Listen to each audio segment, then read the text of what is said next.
Hi friends, I'm Rachel. I am doing my book review today on Franklin and Winston, A Christmas That Changed the World. So I brought you to one of my favorite places in Washington, D.C. where I live, and that is to the Capitol. And a lot of this book takes place at the Capitol. So the book starts out with Winston Churchill. He's on a boat to the U.S. to talk to President Roosevelt. Now, Winston Churchill grew up, did very poorly in school, and he just wanted to be the Prime Minister of Great Britain. But his dad told him that he would never amount to anything. But as you know, he did go on to become the Prime Minister and also one of the greatest speakers of the English language. And opposite Churchill is Franklin Delano Roosevelt, and he was afflicted with polio at a very young age. And during this time, he still overcame a lot of obstacles, but also knew that he was destined for great things. And so he did not let polio get in his way. He went on to become the President of the United States and one of the greatest. So this book so what happens is Churchill is on a boat to America to talk to President Roosevelt, to have meetings to discuss and address Congress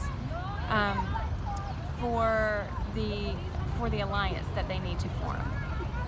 And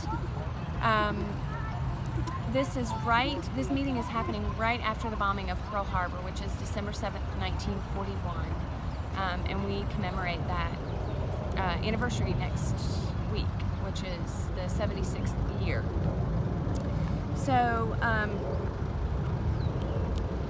right after that, President Roosevelt said, "We are now in the midst of a war, not for conquest, not for vengeance, but for a world in which this nation and all that this nation represents will be safe for our children."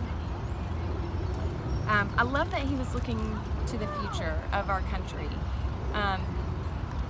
So when he finally gets here, Churchill, they have this meeting, and it says, "Generals, cabinet secretaries, and chiefs of staff met around the clock. Rooms were crowded with maps, telephones, and telegraphs to keep track of events around the world. Most of the news was not good. Everywhere it seemed tyranny was advancing, freedom retreating. The two leaders keenly felt that the future of their countries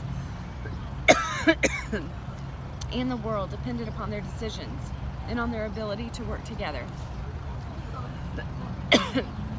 Sorry.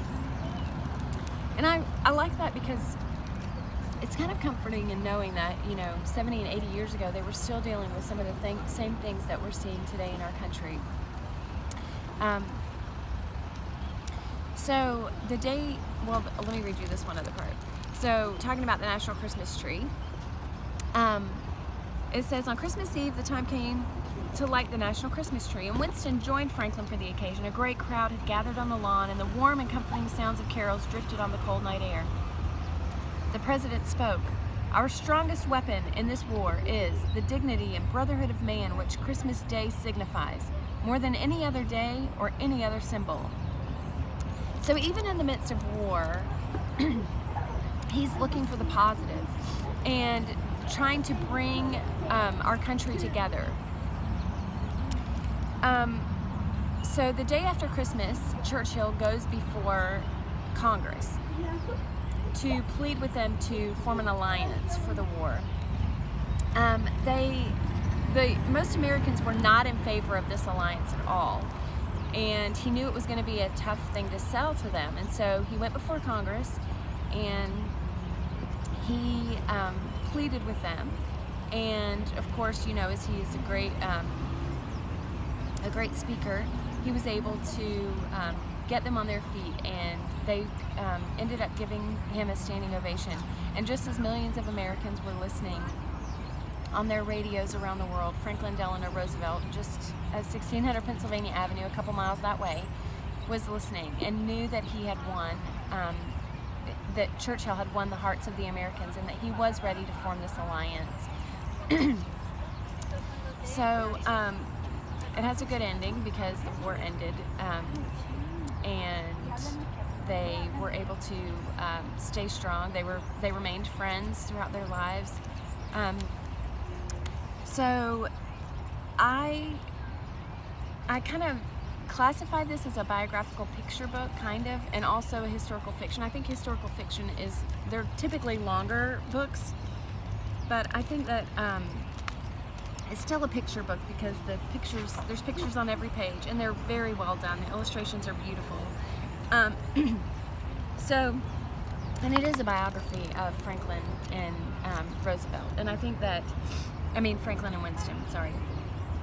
And I love that it takes place at Christmas, and this city of Washington, D.C., I feel like it was probably almost just like it was then, with the National Christmas tree and the lights and the good cheer in the air. I feel like it was probably very similar today to how it was then. So that's my book review. Thanks, friends. Bye.